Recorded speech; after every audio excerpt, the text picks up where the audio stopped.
dito na Tigaron sa First and Second District. Kasi meron po tayong bukod na People's Day doon sa extension ng Kapitolyo sa Calamba. Kaya lahat na nandito, puro kayo mga tiga dito sa 4th and 3rd District. 2 beses po ang People's Day natin, walang katang yan. Tuloy-tuloy. Kaya mas malaki ang pondo na inilagay natin dito. Dati kasi 40 million lang ang pondo sa pangtulong sa tao. Pero ngayon, almost 300 million sa taon. Kaya tuloy-tuloy. Bukod pa yung guarantee letter na binibigay ng opisina ng aking kasawa, Gobernador Rato Hernandez. So yun po, observation tama. Nag-iisip tayo ng mga pamamaraan para mas maraming matulungan. At lahat po ng ating mga ginagawa, yung pagpapalawak ng programa,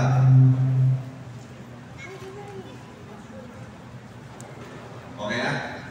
Lahat po ng ating ginagawa, yung pagkadagdag ng mga pondo sa iba't ibang programa at proyekto, lahat po yan ay nagagawa natin dahil inayos natin ang pamamahala ng Kapitolyo, lalo higit doon sa pamamahala sa ating pananalapi, doon sa pera ng Kapitolyo. Yun po kasi ang susi sa lahat ng programa at proyekto, good financial management o yung tamang pamamahala sa pera. Kaya kapag ang isang nanunungkulan, yan pumalpak sa pamamahala sa pera, lahat na ay palpak. Diba? Kasi paano ka makakapag-implement ng mga mas maraming proyekto? Paano ka makakatulong sa mas maraming tao kung hindi matatag yung ating pananalapi? At hindi naman magiging matatag yan kung ang namamahala ay hindi matino.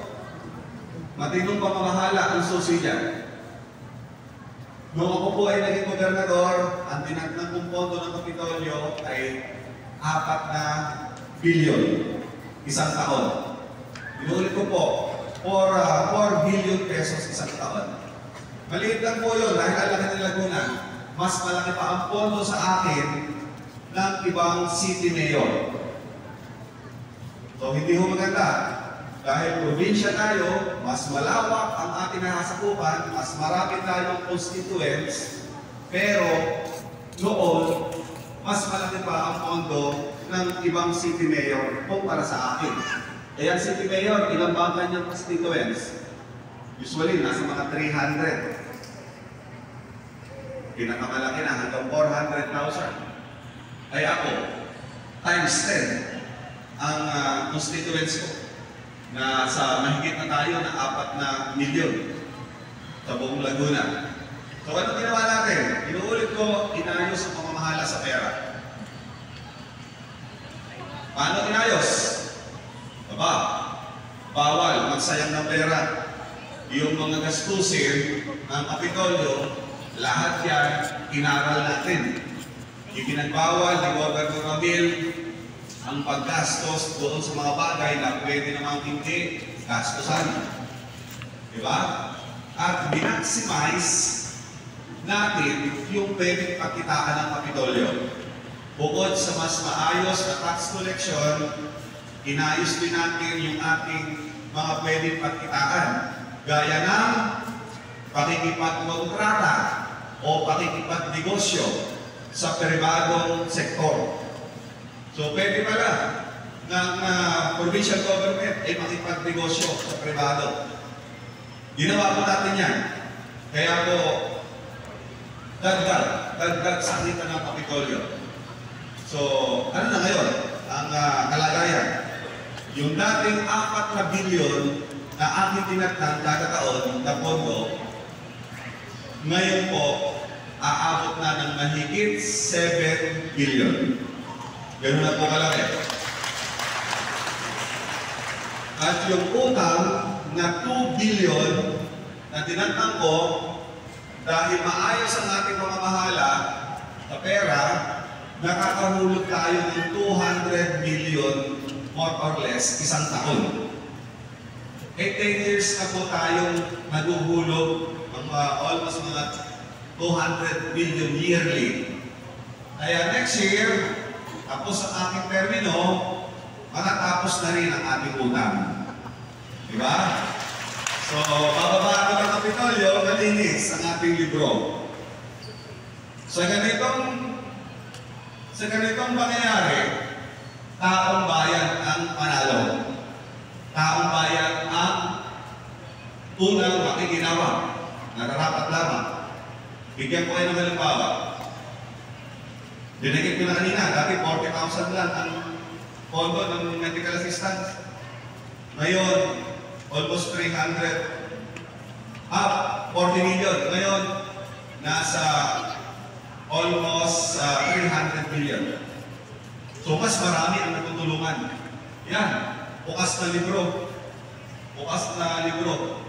Yan sa PSWDO. Kung gaano laki ng pondo na pinuubos natin dyan. So, hindi ko makagawa yan kung hindi natin hinusay yung paghawak sa pera. Isa pang halimbawa, yung ating scholarship program. Scholarship program. Dati, ang pondo dyan, kulang-kulang na mga 70 billion isang taon. Ngayon, magkano ng ating pondo? Ito, papasok ang 2025. Ang pondo natin, more or less 370 billion para sa scholarship program. Nagmula ng 70 billion, ngayon natagdagan ng 300 billion. Kaya yung scholar natin, dati 6,000, naging 20,000, next year magiging 25,000 na ang scholar na Laguna. At yung allowance na 10,000 a year, magiging 12,000 na. Ano po? So again, kapag maayos at matatag ang ating pananalapi, mas maraming nakikinabang. Hindi ko na ito isa-isahin. But of course, kasama na dyan yung mga projects natin sa iba't ibang barangay, iba't ibang bayan. So ito po, lahat ng ito, nagkaroon ako ng pagkakataong gawin dahil binigyan niyo ako ng tiwala. Binigyan niyo ako ng pagkakataon na makatatlong termino bilang gobernador. Kaya maraming salamat po sa inyo.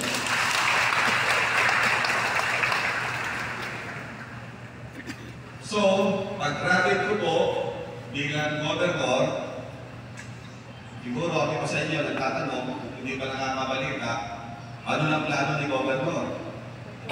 Siya ba ay, kung hindi na siya pwede tumakbo bilang gobernador, tamang tatakbuhan ni gobernador? Dalawa po ang ating tinatakbuhan ngayon.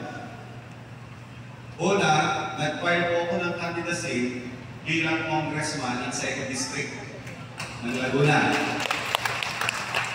Ang ikalawa ko pong tinatakbuhan ngayon, kandidato po ako bilang first gentleman ng Laguna. Mananalo lang akong first gentleman kung yung kasama ko ay mananalong gobernadora. Magkataon kami sa buhay. Magkataon din sa paglilingkuran. Ano po? At normal lang sa akin na mangarap na yung aking mga magagandang nasimulan ay mayroong magtutuloy. Hindi dapat napuputol yung magandang momentum. Kung palpak ang ating ginawa, kung pabulusok, pababa ang direksyon ng Laguna, sububok na tayo ng ibang formula at hindi maganda ang direksyon. Pero kung ang direksyon natin ay pataas, normal, dapat huwag maputol, magtuloy-tuloy. Ano po? Kung ang iisipin naman ng iba, bakit hindi automatic na kahit sino ang pumalit sa akin ay itutuloy yung mga magaganda kong sinimulan. Eh ganun po sa politika. Ito po ang mundo ng politika. Kapag ang pumalit sa akin ay hindi ko kaulam, hindi yan susunod sa aking bakas. Kahit maganda ang aking ginawa. Gagawa yan ang sarili niyang bakas. Mag-uumpisa uli sa simula. Mag-iisip ng mga bagong programa na hindi tatak ni Governor Ramil Hernandez. Kasi bakit? Siyempre ang iisipin niyan, kung itutuloy ko yung sinimula ni Governor Ramil Hernandez, siya lang ang maaalala ng tao. So ang gagawin, magsisimula ulit sa simula, gagawa ng mga bagong programa. Eh bakit naman tayo magsisimula sa simula? Ang layo na ng ating narating. Di ba? Kaya nararapat, ituloy, at dagdagan pa. Ano po?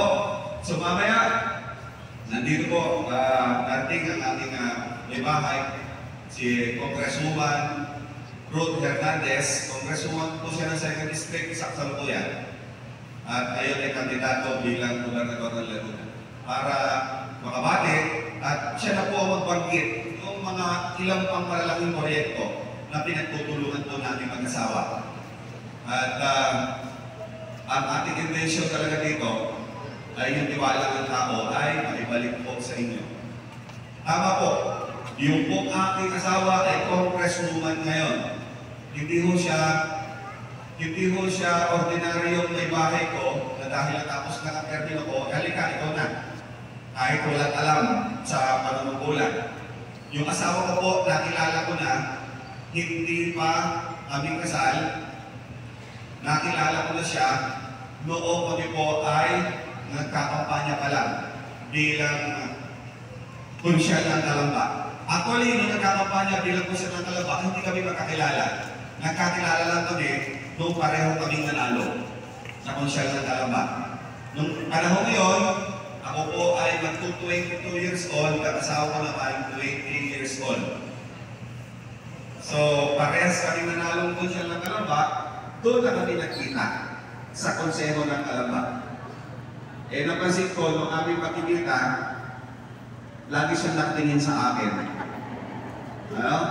Sabi ko, itong konsyalang ito, mukhang may crush sa akin. Di ba lang? Pastoral na. Naligawan po, naging girlfriend. Hindi kami nagmadali.